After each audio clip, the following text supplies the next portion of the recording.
Assalamualaikum warahmatullahi wabarakatuh. Waalaikumsalam. Bismillahirrahmanirrahim. Tabarakalladzi nazzala al-furqana ala 'abdihi liyakuna lil 'alamin nadhira. Allahumma shalli wa sallim ala sayyidina Muhammad wa ala alihi wa sahbihi ajmain. Amma ba'du. Yang sangat saya hormati Habib Hasan Toha Putra Al-Munawwar, Bapak Rektor, Bapak Direktur RSI, semua pengurus yayasan yang saya hormati, juga teman-teman baik yang putra maupun putri yang kami hormati. Niki ngaji bareng ya, terus ini buatan acara diskusi tapi acara nopo? Ngaji. Saya mau ngaji tentang ayat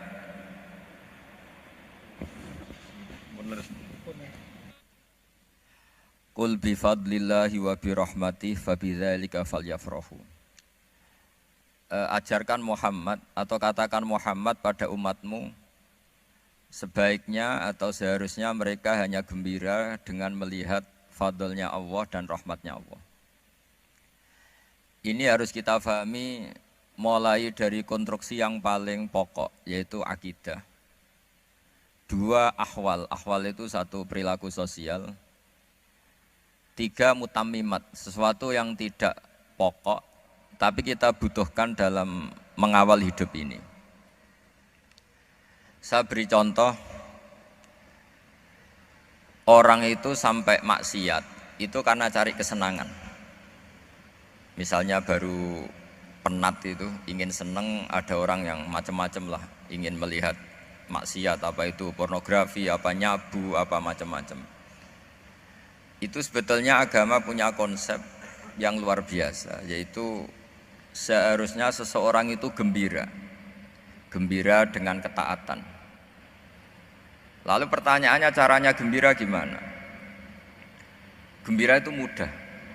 Jadi misalnya kamu sujud sama Allah Subhanahu wa taala. Terus cara berpikir begini, ini sekaligus ijazah. Cara berpikir begini.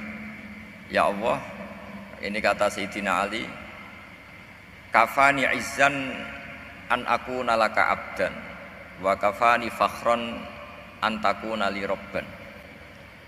Ya Allah, betapa sialnya saya andaikan saya jadi budak dari makhluk yang sama. Misalnya sampean itu seorang kiai atau rektor atau doktor atau orang terpelajar, kemudian kamu jadi budak atau hamba dari makhluk yang setara, betapa hinanya saya. Maka kata Sayyidina Ali, ya Allah, saya ini cukup bahagia, cukup bangga karena jadi budak, jadi hamba dari zat yang super atau yang maha super. Gini kok Allah Subhanahu wa ta'ala. Sehingga ada kebahagiaan yang luar biasa karena menjadi hambanya Allah Subhanahu wa ta'ala. Setelah bangga dengan jadi hambanya Allah, maka kita akan malu. Malu misalnya, kok saya bahagia itu nunggu melihat pornografi, melihat maksiat. Itu terus menjadi malu. Kenapa saya bisa didikte oleh hal-hal seremeh itu? Ya, kita malu karena didikte oleh hal-hal yang seremeh itu.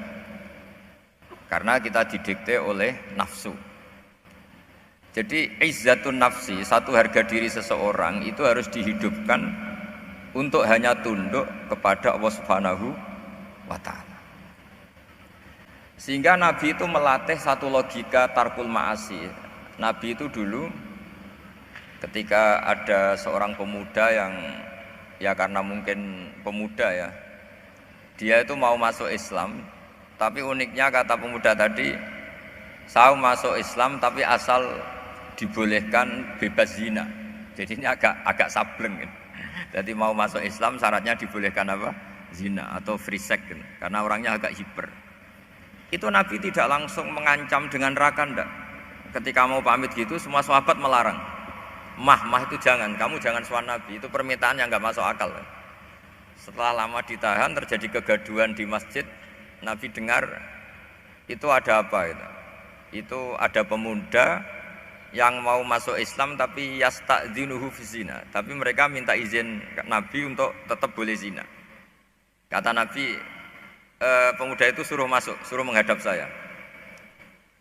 Ketika menghadap Nabi, saya ulang lagi, ketika menghadap Nabi, Nabi mengajarinya itu luar biasa. Nabi tidak langsung mengancam dengan neraka atau dengan azab, itu enggak. Tapi kata Nabi, atuhibbuhu li ummik.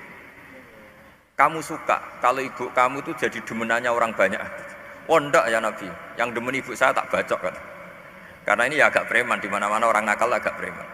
Terus atuhibbuhu li bintik. Kamu suka kalau putri kamu ya digitukan orang-orang. Oh ya enggak Nabi, yang gitukan putri saya tak bacok. Atuhibbuhu li kholatik. Kamu suka kalau bule kamu digitukan. Atuhibbuhu li ammatik. Kamu suka kalau saudara bapak kamu digitukan. Nabi itu mengeset ya. Cara sekarang itu otak mungkin. Nabi itu meluruskan otaknya anak muda itu betapa buruknya zina. Cara bahasa Arab ditakbih. Betapa buruknya zina. Kamu suka kalau korbannya ibu kamu, putri kamu, bude kamu, bule kamu. Sehingga orang itu matur ya hasbuka ya Rasulullah, ini sudah cukup. Saya tidak pernah melihat sesuatu seburuk zina. Jadi fa'alqallahu fi qalbihi bughdaz zina. Kemudian Allah meletakkan di hatinya, menanamkan benci zina. Sehingga akhirnya pemuda tadi menjadi iffah, menjadi menghindari zina. Artinya begini ya, ini mungkin yang lolos dari para kita sebagai dai, kita tidak belajar banyak tarbiyahnya Rasulullah Shallallahu Alaihi Wasallam. Jadi kalau kita benci maksiat itu jangan hanya ditahdzir, ditakutkan neraka, itu enggak. Jangan hanya itu, tapi di logika. Ini Pak, Oh, sama iya. kurang dekat. Oh, iya. Sama kurang dekat. Jadi kalau kita menghindari maksiat itu selain karena takut azab, itu ada logika, ada rangkaian pikiran yang menjadikan kita anti satu perbuatan apa maksiat. Jadi misalnya gini ya, kira-kira ginilah kalau contoh gampang itu. Ada orang gitu ya, nyanyi dengan pakaian yang mungkin pornografi gitu. Mungkin pemuda-pemuda ingin melihat itu, tapi bisa diobati gini. Kok enak dekne mergawe kok tak bayari, aku kehilangan duit. Meskipun dengan logika yang agak serampangan, yang penting menjadi kita ini punya harga diri untuk tidak tergantung hal-hal seperti itu. Sehingga Nabi itu cara menggambarkan tadi mulai atuhibbuhu li ummik. Kamu suka kalau ibu kamu jadi demenannya orang lain. Pemuda tadi bilang yang demen ibu saya mau saya bunuh. Ditambah lagi atuhibbuhu li bintik. Bagaimana kalau korbannya putri kamu, bule kamu, bude kamu. Sehingga terus si pemuda tadi betapa buruknya zina, betapa murahnya zina. Akhirnya pemuda tadi alqawwa fi qalbi bughdaz zina. Terus kemudian pemuda tadi itu sangat membenci dengan apa? Perzinahan. Nah, pikiran-pikiran seperti ini harus kita tanamkan. Harus kita tanamkan supaya orang itu benci melakukan maksiat. Karena satu memang takut sukhtuwah, takut dibendu Allah atau dibenci Allah. Dua, memang logika kita mengarahkan tidak maksiat. Nah ini yang terkait Unisula yang nangani kedokteran, nangani medis. Sesuatu yang dilarang Allah itu pasti madharat.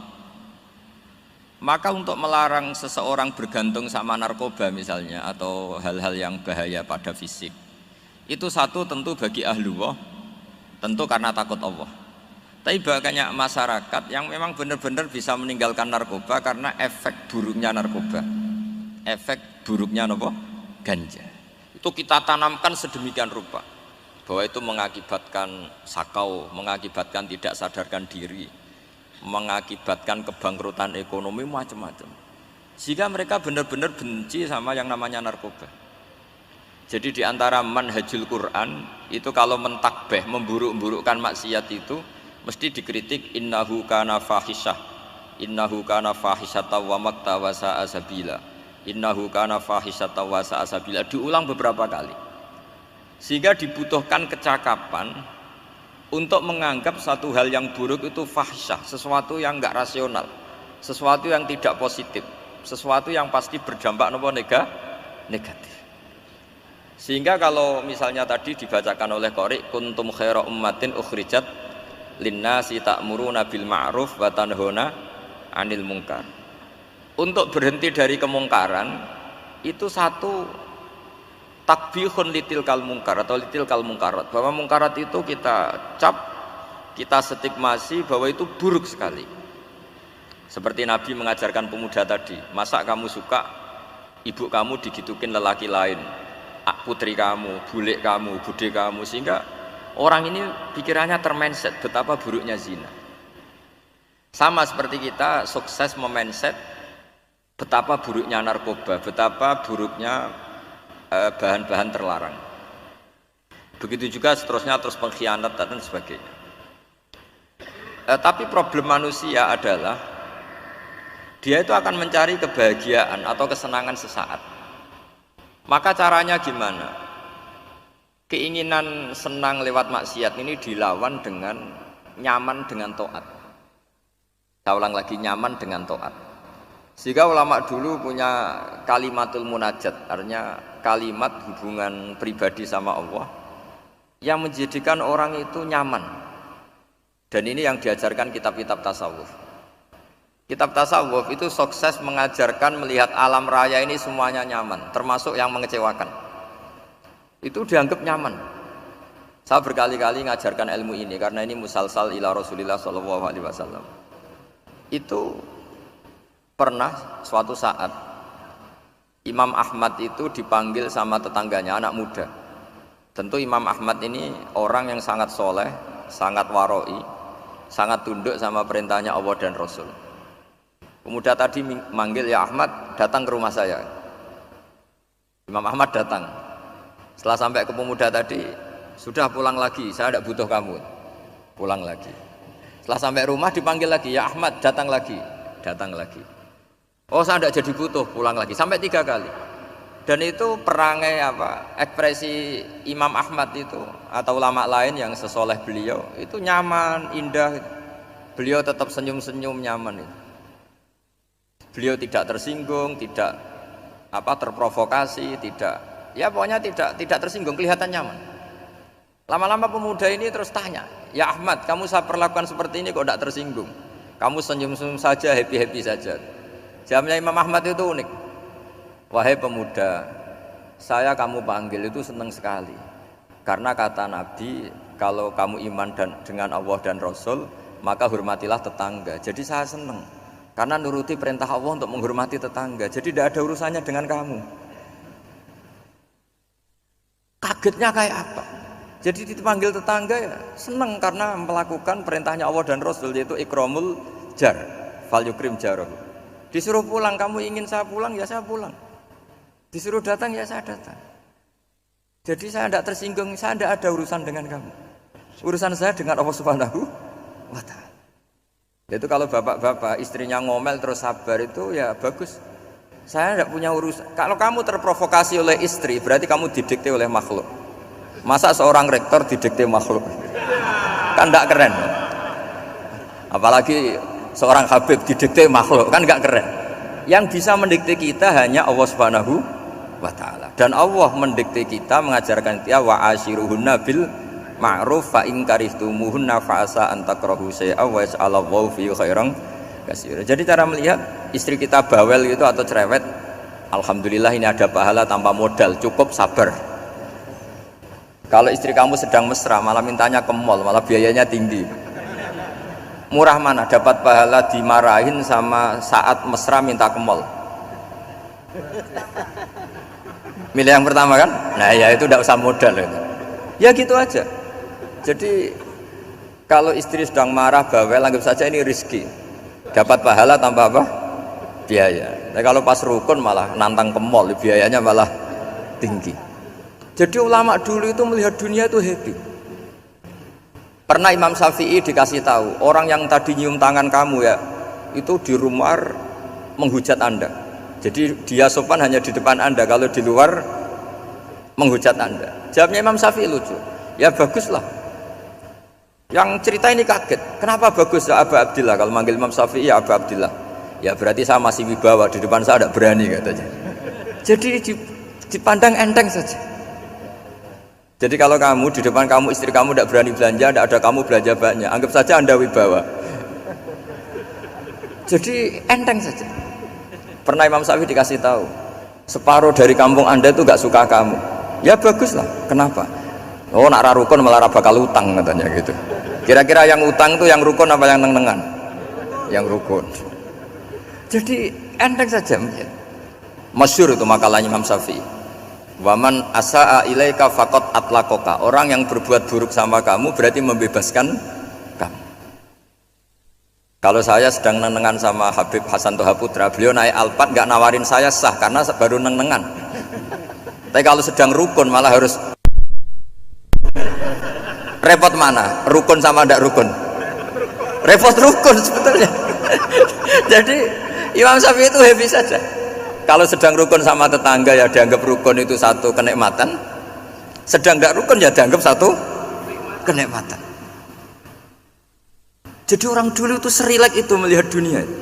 Kalau kita kan enggak, ego. Wah saya ini suami kok dimarahin istri. Wah ini egonya bangkit. Padahal egonya bangkit itu ada kebodohan di situ. Yaitu seorang rektor didikte seorang istri, seorang makhluk. Apalagi kalau Anda daftar wali itu tidak akan jadi wali. Ini wali kok tunduk sama makhluk. Karena didikte apa? Makhluk. Maka Imam Ahmad ketika tetangganya bully gitu ya santai saja, beliau happy. Ketika pemuda tadi iskal janggal, kenapa kamu gak tersinggung ya Ahmad? Memangnya saya harus tersinggung gimana? Kan tak panggil tidak jadi, tak panggil tidak jadi. Hei pemuda, saya ini tidak punya urusan dengan kamu. Saya nuruti kamu karena perintahnya Allah. Saya senang melakukan perintah Allah, harus berbaik sama kamu. Sampai 3 kali. Jadi kebahagiaan ini pula yang harus kita latih dalam melakukan ketaatan. Tapi kalau kita sudah tidak bahagia dengan taat, itu bahaya sekali.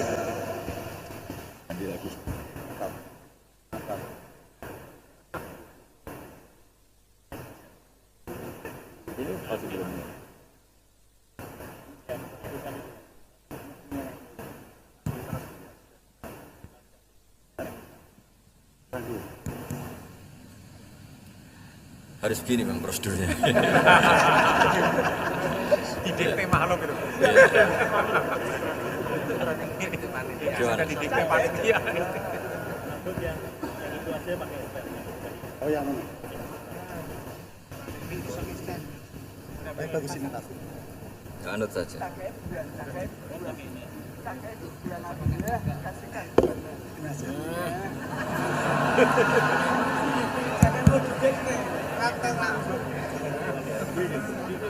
Ya. Sudah, ini sudah bisa.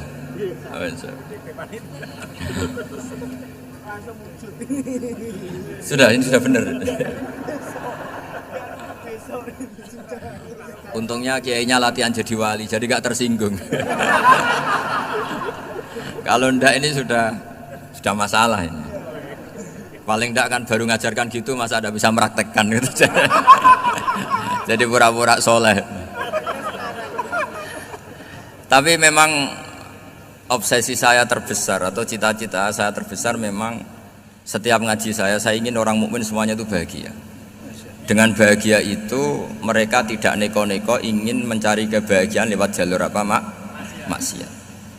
Sehingga dalam konstitusi ulama yang ditulis di kitab-kitab usul fikih, dan itu kitab yang saya kaji, selalu saya kaji, itu membela-bela sesuatu yang mubah itu sampai luar biasa. Karena melihat mubah itu, misalnya Anda tidur itu berstatus mubah, Anda bermain catur berstatus mubah, Anda rileks sama teman jagungan semalam dengan teman rektor atau dosen atau yayasan, itu melihatnya bukan mubah tapi tarkul maksiyah. Misalnya saya semalaman asik musamarah itu jagungan malam sama Habib Toha Al-Munawwar. Itu awang ngitungnya bukan, wah ini jagungan ngalor ngidul tidak penting tuh, enggak. Malam itu bahak tidak ke dugem, tidak ke tempat maksiat. Sehingga ada ulama yang mengatakan mubah itu enggak ada. Saya ulang lagi, mubah itu enggak ada. Kan umumnya ulama bagikan wajib, ya kan, haram gitu. Terus diantaranya mubah, sunat, makruh. Ada ulama yang mengatakan mubah itu enggak ada.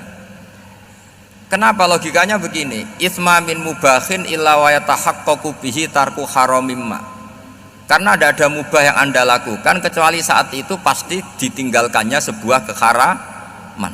Misalnya Anda sedang jagungan sama istri di luar, di rumah, asik di rumah semalaman. Mungkin bahas hal-hal yang ringan. Mungkin melihat sinetron atau apa yang ringan. Tapi di situ terjadi Anda meninggalkan ke tempat-tempat maksiat. Sekarang ninggal maksiat itu wajib apa mubah? Wajib. Padahal Anda sedang melakukan mubah. Nah, itu dicatat oleh Allah itu tarkul haram, meninggalkan keharaman. Jika masyhur dalam cerita wali-wali itu, Abu Yazid yang seperti itu ibadahnya pernah tanya, "Ya Allah, lalu yang makomnya orang seperti saya siapa?" Karena beliau semalaman ibadah terus. Sama Allah dijawab, "Ya yang tidur di pinggir kamu itu." Abu Yazid, "Loh kok bisa ya Allah? Dia kan tidur terus." Ya kan dia tidur berarti meninggalkan keharaman. Ngomong sing potongan tukang maksiat itu apik turu apik melek kira-kira gitu. Apik turu. Timbang sama nak melek pola wis turu ae kira-kira gitu. Jadi nggak usah dipaksa tahajud, dipaksa qiyamul lail itu. Iya kalau qiyamul lail. Kalau dapat informasi, kesini ikut saya terus katut kan repot. Jadi perlawanan terhadap maksiat itu sebetulnya gampang dalam Islam karena tadi nggak ada sesuatu yang mubah kecuali saat dilakukan berakibat meninggalkan keharaman. Mudah sekali.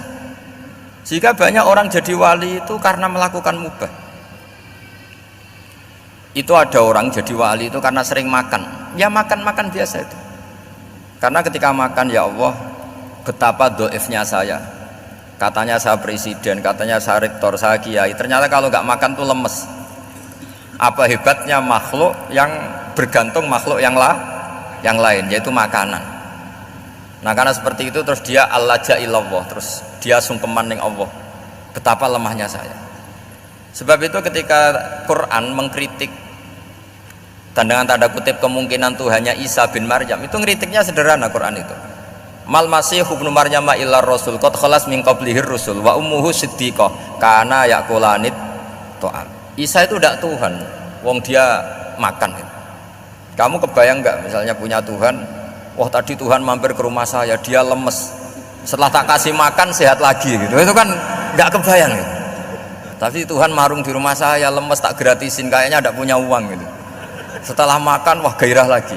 Kebayang nggak punya Tuhan seperti itu. Sehingga Quran kalau gojlok sederhana, karena yakulanit to'am.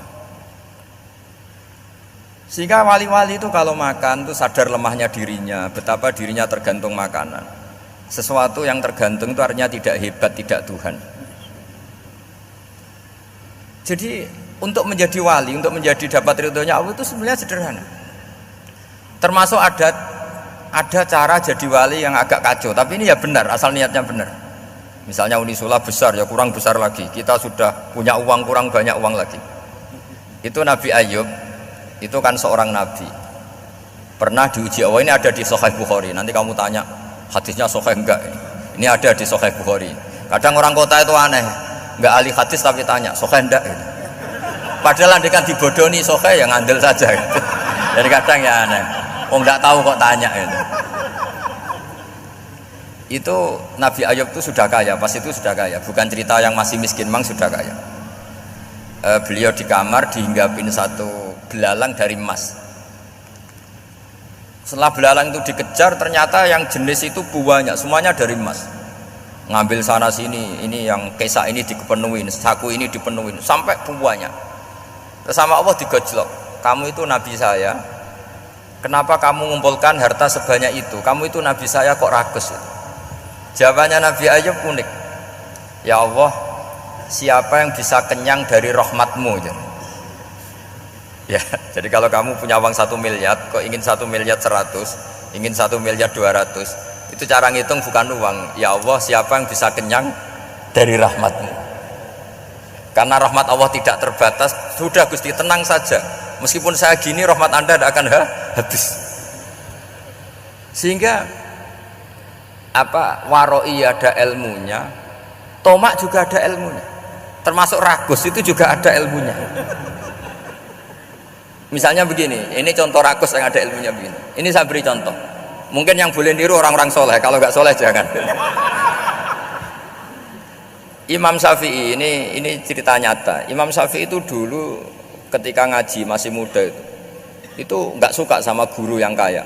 Kebetulan dia punya guru miskin terus. Namanya Sufyan As-Tsauri, itu miskinnya masya Allah. Sufyan bin Uyainah juga miskin. Jadi dia miskin punya guru miskin terus. Sehingga idolanya ya sama guru-guru yang miskin. Suatu saat guru-guru ini menyarankan dia ngaji Imam Malik. Imam Malik tuh kaya raya.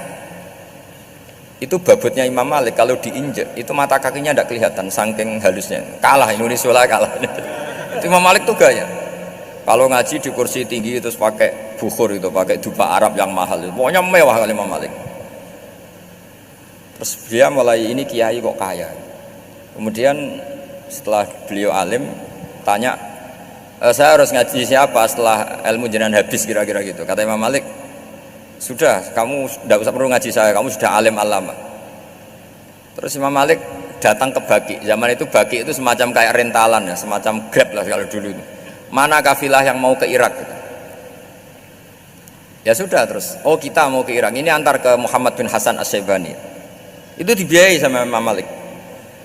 Grabnya ya dibayarin, itu kafilahnya itu ya dibayarin. Imam Syafi'i disangoni surrotan min dhahabin. Jadi satu kepes uang dikasihkan. Itu pernah tak hitung semurah-murahnya itu sekitar 60 juta. Imam Syafi'i mulai mikir, kiai yang saya kritik lomo, sing kiai miskin tak puji, gak pernah ngamal kan, tentu orang miskin kan. Setelah datang ke Muhammad bin Hasan As-Syaibani, beliau itu pakar usul fikih, muridnya Abu Hanifah. Beliau al-usuli, pakar usul fikih. Itu Muhammad bin Hasan As-Syaibani itu kalau ngitung emas itu di ruang tamu, uangnya miliaran, emasnya banyak, dari kota ini dipindah ke kota ini, emas kalau ngitung di ruang tamu, bukan di kamar, di ruang tamu. Imam Syafi'i tambah kaget. Imam Malik kayak gitu sudah saya soal, malah ini kaya raya. Setelah Imam Syafi'i kelihatan kaget, digojlok sama Muhammad bin Hasan As-Syaibani karena beliau senior. Ata'jabu min hadza, kamu aneh melihat ini? Iya. Kenapa? Ulama kok kaya raya. Terus kata Muhammad bin Hasan, ya sudah, uang ini tak kasihkan orang-orang fasik, binti gue demenan, gue nyabu, gue macam-macam. Oh jangan, nanti dipakai maksiat. Oh jenengan mawon sing suka. Semenjak itu Imam Syafi'i rubah mindset. Jadi kalau kampus ini ingin akreditasi A, ingin mulia, ingin apa, kamu ridho kalau yang punya prestasi seperti itu adalah orang-orang fasik. Ridho enggak? Enggak kan? Maka didoakan ini. Nah itu namanya berpikir secara usuli. Kamu jangan hanya nuruti karena berpikir waroi terus kamu benci kekayaan, benci pangkat, benci apa, tidak bisa seperti itu. Karena pangkat dan kekayaan ketika dikelola secara kesolehan maka akan menjadi energi positif yang luar biasa. Semenjak itu Muhammad bin Hasan As-Syaibani berhasil mendidik Imam Syafi'i. Sampai akhirnya keterusan Imam Syafi'i berpendapat kalau orang Islam bisa bikin rumah tingkat kok punya rumah reot itu haram kata. Akhirnya keterusan. Kalau bisa jadi bupati kok jadi ketua RT juga haram. Karena al-Islam ya'lu wala yu'la alaih. Islam itu luhur bukan bisa diluhurin. Sehingga rata-rata orang Syafi'iyah termasuk kiai-kiai Indonesia itu rata-rata ya agak-agak politikus. Ya agak-agak kedonyan, mungkin sebagian yang kedonyan tenan gitu. Karena nggak ridho gitu loh kalau kesempatan itu dikuasai orang fasik kemudian menjadi kekuatan maksiat. Coba kalau bupati itu orang yang fasik, kemudian programnya supaya rakyat seneng semalaman dangdutan yang purno misalnya, supaya rakyat seneng dibolehkan dugem, dibolehkan judi. Tapi kalau yang jabat orang soleh kan ada beberapa perda yang menolak penyakit apa? Masyarakat. Jadi kamu jangan melihat bahwa kepangkatan ini hanya sebagai alat korupsi, alat otoriter, enggak. Asal kena orang soleh, maka ini menjadi energi kesolehan atau energi positif. Sebab itu ketika Allah muji para nabi yang soleh, diantaranya disifati apa? Faqad ataina ala Ibrahim al-kitab wal hikmata, terusannya ayat wa atainahum mulkan azim. Dan Nabi Ibrahim dan keluarganya tak kasih kerajaan yang besar. Nah sekarang masih banyak orang yang cara pandang ngapain bikin unisula yang megah, ngapain berambisi punya akreditasi A dan sebagainya. Menyoal seperti itu salah secara usul fikih. Karena secara usul fikih kesempatan yang baik tentu harus diperjuangkan oleh orang-orang yang soleh. Karena ini supaya jadi otoritas yang positif. Itu dulu ada latihannya. Jadi orang dulu itu gampang sekali ketika milih miskin ditanya, kenapa miskin? Saya ingin hisab saya ringan. Tapi ketika mereka kaya yang soleh, supaya harta ini tidak dipakai orang yang nanti dipakai maksiat. Kita misalnya orang soleh kok mau pangkat, karena kita ada ridho kepangkatan itu dipegang orang maksiat, kemudian menjadi energi maksiat. Begitu juga seterusnya. Maka ulama dulu itu rileks. Sampai Syekh Nawawi Al-Bantani itu nanti bisa dicek di tafsir Qul hal yastawil ladzina ya'lamuna wal ladzina la ya'lamun. Beliau muji-muji ulama. Kemudian ada seorang yang agak hasud mungkin. Tanya begini. Hebatnya ulama itu begini-begini. Terus ditanya, tapi kenapa kita sering melihat ulama ngantri proposal di rumahnya bupati katanya. Sementara bupati nggak pernah datang ke ulama ngaji ihya. Jawabannya Imam Syekh Nawawi itu unik. Ya karena ulama itu tahu gunanya uang, sehingga nyari uang untuk pondok, untuk masjid. Sementara bupatinya tidak tahu gunanya ilmu, maka tidak pernah ngaji. Jadi ya ringan saja nih. Jadi ya sudah seperti itu. Jadi kalau ada ulama kedonyan, anggap saja karena tahu gunanya uang. Jadi kenapa ulama ngantri di kabupaten, bukan bupati ngantri di ulama? Jawabannya karena ulama tahu gunanya uang, sementara bupatinya nggak tahu gunanya ilmu. Ya, kira-kira gitulah. Ada ustadz tidak ganteng, kesensem rondo cantik, karena tahu gunanya ustadz itu. Artinya tahu gunanya kalau saya nikah nanti punya anak jadi gus, karena kan dia kiai gitu. Tapi rondone raro gunanya dia karena miskin gitu. Jadi ulama dulu itu rileks, menafsirkan apa saja itu rileks, termasuk saat terpojok itu rileks. Karena semuanya dianalisis pakai ilmu. Sehingga ciri utama wali itu apa? Ala inna awliya Allahi la khaufun alaihim walahum yahzanun. Enggak ada rasa takut, enggak ada rasa gampang. Karena melihat sesuatu itu gampang saja. Saya ulang lagi, melihat sesuatu itu gampang saja, ringan. Saya beri contoh ya betapa pentingnya mindset ya, cara berpikir. Orang itu menjadi kikir itu karena nganggap hidup itu lama dan uang itu penting. Kalau zaman Nabi itu sederhana kalau melihat hidup. Pernah suatu saat Nabi itu punya jatah makan, karena Nabi itu hidupnya juga pas-pasan. Jadi Nabi itu unik. Beliau di satu sisi kaya raya, bisa ngurmat Abu Hurairah, Ammar, Suhaib. Ashabu Sufa itu dirawat Nabi semua. Itu kan kaya, bisa ngerawat sekian orang. Tapi di sisi yang lain untuk pribadinya beliau miskin. Kadang nggak bisa makan hari itu. Tapi di saat yang sama bisa merawat Ahlus Sufa.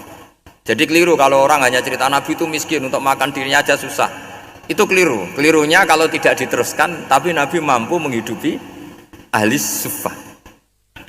Singkat cerita, jatah makannya Nabi itu dikasihkan orang ketika Nabi ditanya, ya Aisyah, makanan jatah saya di mana? Oh ya Rasulullah, tadi ada orang minta tak kasihkan, maka makanan itu habis.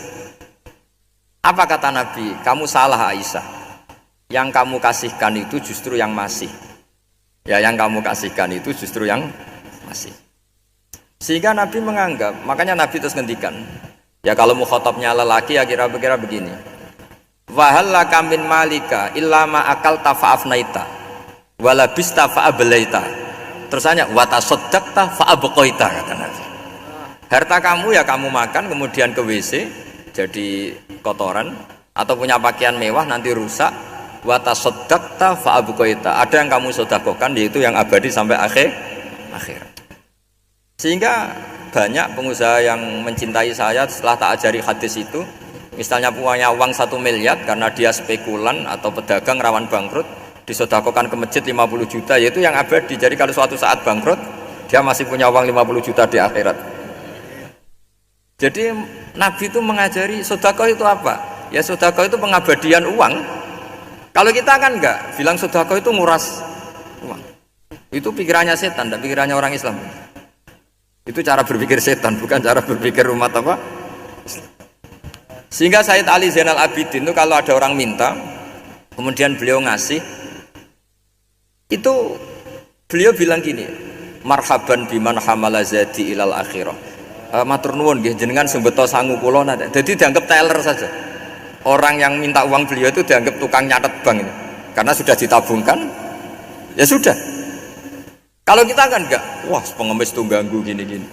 Kecuali pengemis profesi ya mungkin kita agak-agak enak. Pada zaman akhir itu ada pengemis apa? Profesi, jadi repot zaman akhir. Terus tak beri contoh lagi kebahagiaan ketika kita milih Islam moderat. Islam kita diajarkan guru-guru kita, utamanya oleh guru kita Mbah Maimun.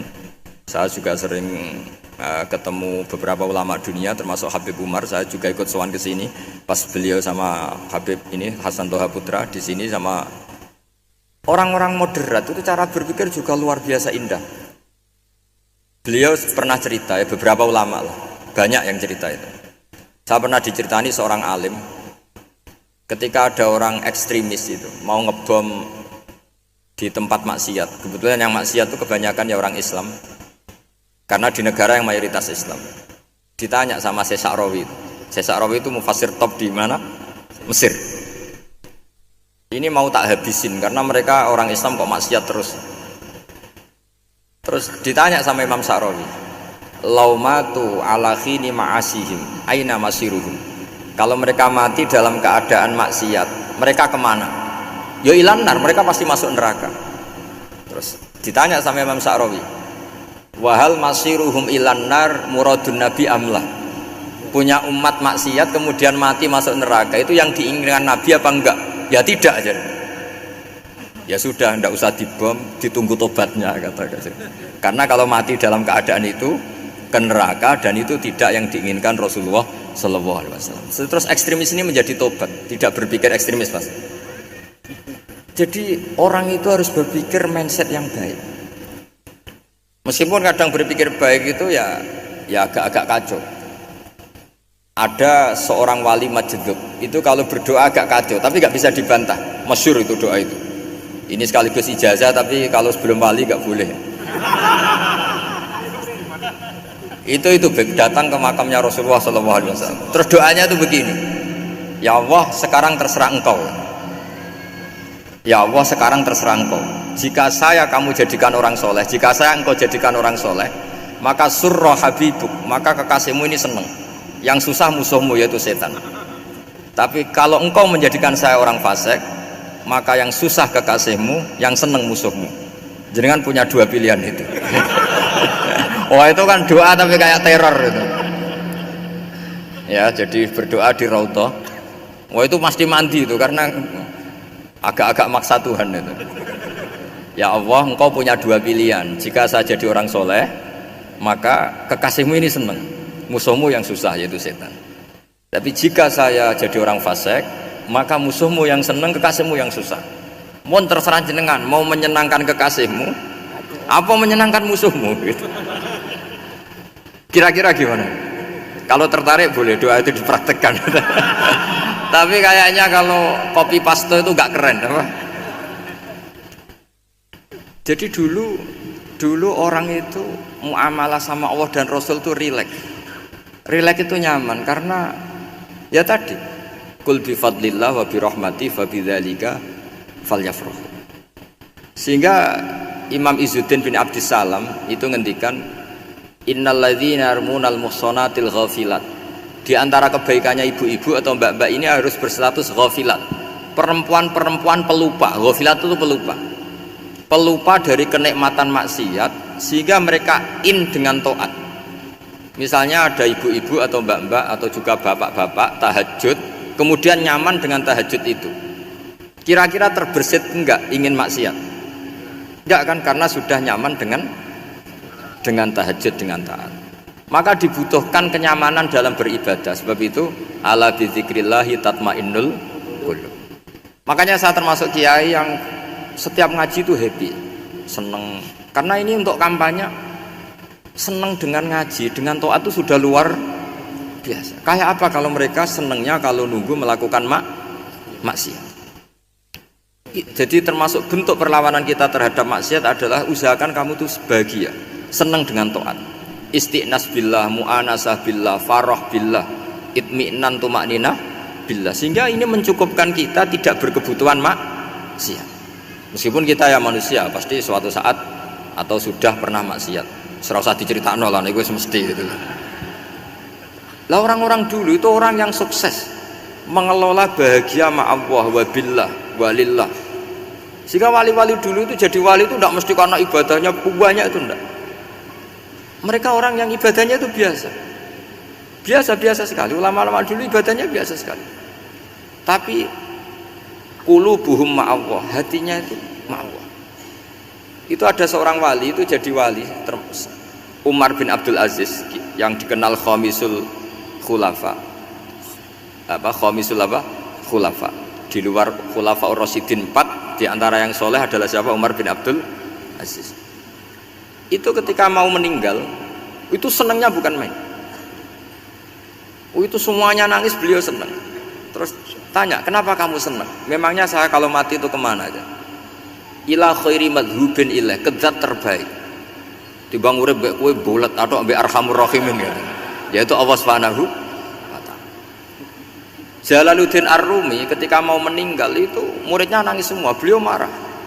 Kamu harusnya pesta karena saya mau ketemu kekasih saya, malah kamu tangisi. Goblok sekali kamu, katanya. Jadi orang-orang dulu itu luar biasa.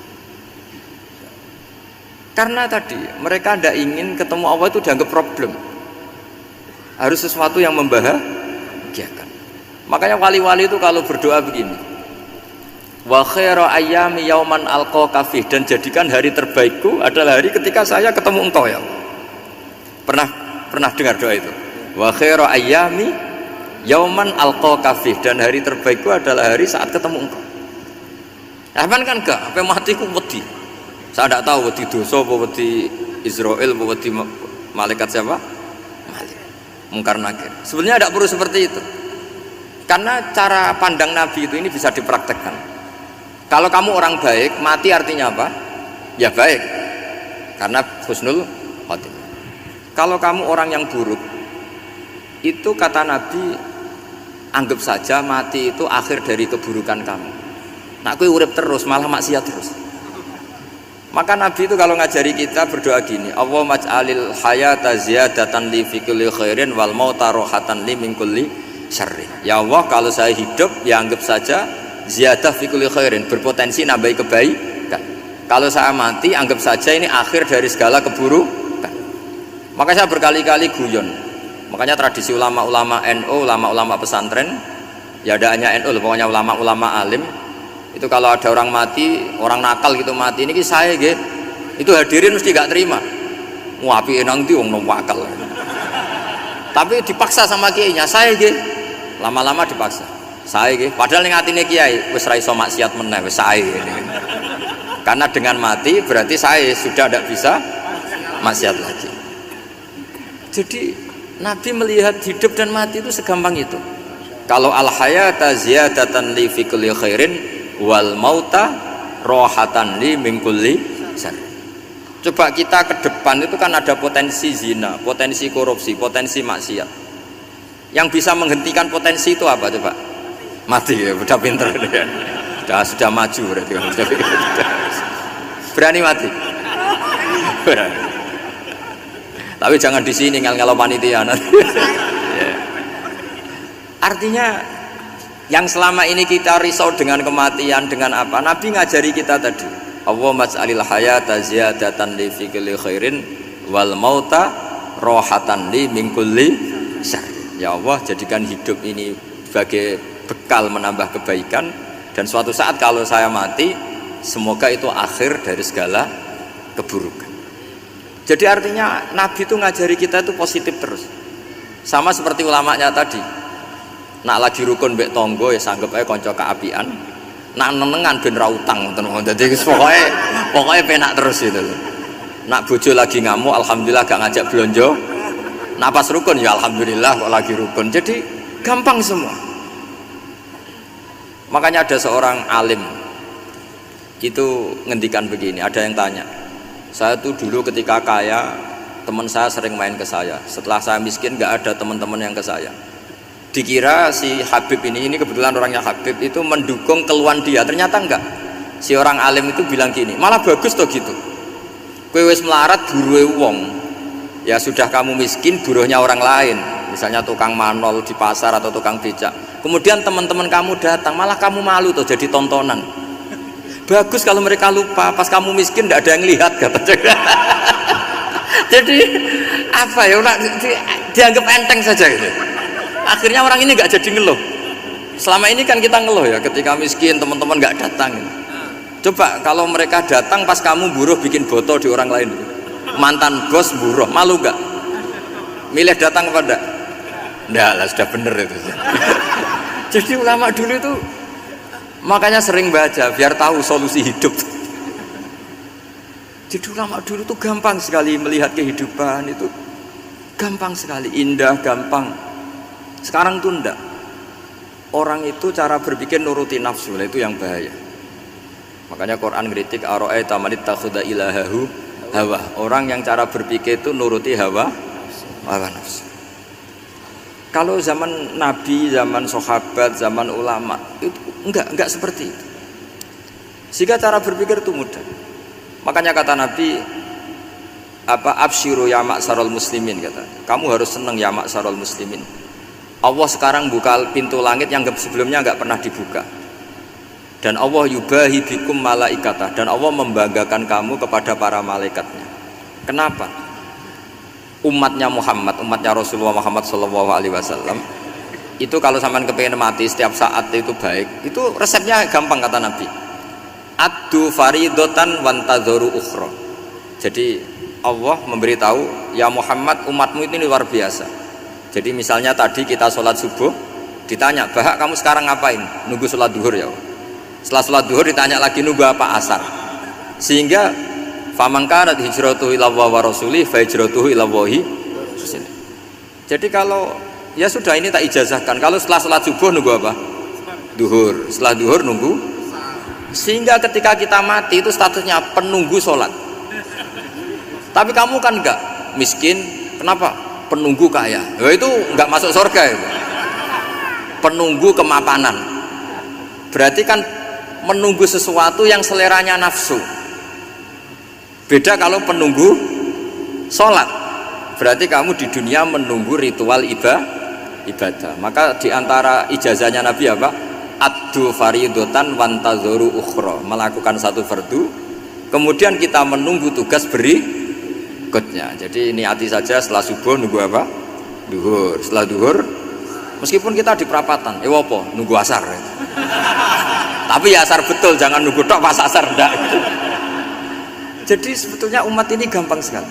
Jadi di antara kebanggaan Allah, yubahi itu Allah bangga dengan malaikatnya adalah umat ini adalah addu faridotan wantadzoru ukhra, melakukan satu fardu kemudian menunggu fardu yang lain.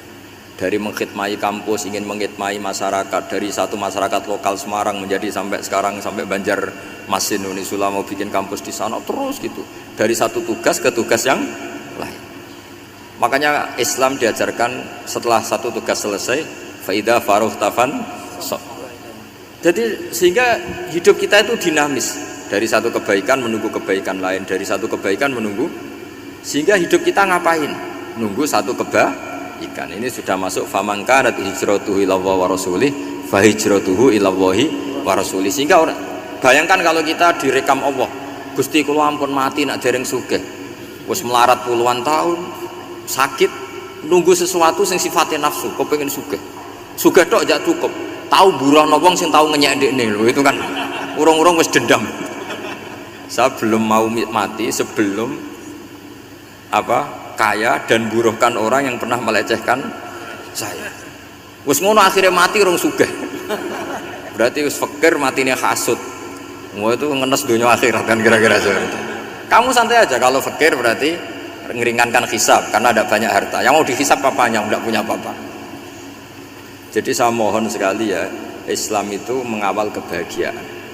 Sebab itu sampai bahagia itu menjadi perintah Islam, kul bi fadlillah wa bi rahmati fa bidzalika falyafrahu. Karena dengan bahagia bitaat diharapkan orang Islam itu tidak bahagia atau cari kesenangan lewat jalur maksiat. Sehingga ciri utama wali apa? Ala inna auliya Allahi la khaufun 'alaihim wa lahum yahzanun. Sehingga ulama dulu itu rileks-rileksnya, termasuk yang saya ceritakan tadi, Imam Ahmad, Imam Syafi'i, itu melihat apa saja rileks. Ya tadi kalau disenangi orang ya barokah, punya kawan kebaikan. Nak dineng ya barokah dineng di gedingi tonggo rada utang, ngeranjuk tulung gitu. Jadi rileks saja. Masyhur itu Imam Syafi'i ngendikan, waman asaa ilaika faqat atlaqaka. Orang yang berbuat buruk sama kamu, hakikatnya adalah membebaskan kamu. Atlaqo itu apa? Membebaskan. Enak gak jadi hidup gitu? Kalau kamu kan enggak, kok gedeng aku salahku apa? Malah kamu ujub tuh, orang kok enggak tahu salahnya. Kamu jadi suami, istrinya ngomel, kurang apa saya sebagai suami? Ya kurang banyak, enggak ganteng, enggak kaya, enggak ini. Malah kalau diterangkan malah parah toh. Ya sudah, rileks saja. Kalau dia ngomel ya tadi, alhamdulillah dapat pahala tanpa apa? Biaya. Terus ngomel kan butuh energi, paling yang tidak kuat 3 jam. Nanti juga berhenti apa? Sendiri. Terus ambil nilai positifnya, misalnya ngomel sama suaminya, bagus lah. Kalau ngomel sama tetangga malah kayak apa gitu aja udah. Jadi ulama dulu itu gampang sekali melihat hidup. Rasulullah ya gitu, melihat hidup tuh gampang saja.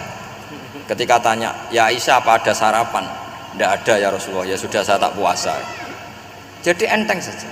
Kadang-kadang beliau ingin puasa, ya puasa sunat, ada sarapan nggak jadi puasa. Rileks. Nabi itu rileks. Kalau ngajari kebaikan juga rileks. Nah sekarang itu banyak orang yang karena mungkin kurang baca, Islam itu kayak menjadi aturan yang bengis, yang repot, yang mengekang. Itu tidak seperti itu. Yuridu wa bikumul yusra wala yuridu bikumul usra. Allah menghendaki agama ini mudah. Sehingga ada sahabat di Imami Mu'ad itu baca Baqarah. Sahabat ini pekerja petani, mufarokoh ditinggal. Ketika Mu'ad lapor, ya Rasulullah ini ada orang munafik, tengah-tengah sholat mufarokoh saya ditinggal. Yang disalahin itu tidak yang ninggal tapi Mu'ad.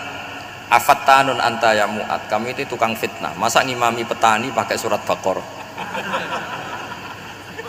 Jadi yang disalahkan ini imamnya. Kalau kamu jadi imam, sholatnya ya yang cepat. Makanya terus banyak orang kecepetan karena tadi. Jadi Nabi itu enteng sekali. Jadi apa ya, Nabi itu beda dengan yang kita bayangkan, beda. Nabi pernah ngaji di masjid, kemudian ada tetangga lewat pakai cangkul ke kebun. Semua sahabat gerutu, ini orang tidak benar, ada Nabi ngaji ditinggal saja ke kebun, tidak ikut ngaji. Jawabannya Nabi, tidak, itu bagus, itu ikut sunnah saya. Kenapa ya Rasulullah? Dia kerjanya nyari halal, dan untuk menghidupi keluarganya itu juga ajaran saya. Sehingga yang ngaji ya ajarannya Nabi, yang nggak ngaji karena kerja mencukupi keluarga juga ajarannya Nabi. Segampang itu. Oh, kalau kayaknya kamu kan, wes gak roh akhlak kan gitu. Nabi rileks saja nggak gini. Sampai bisa lihat itu di Ihya, di bab Fadhailul Kasbi. Makanya ini penting sekali supaya orang itu berpikir Islam atau mendakwahkan Islam itu berdasar sanad ya yang muttasil yang pernah dilakukan Rasulullah Shallallahu Alaihi Wasallam. Semoga barokah. Assalamualaikum warahmatullahi wabarakatuh.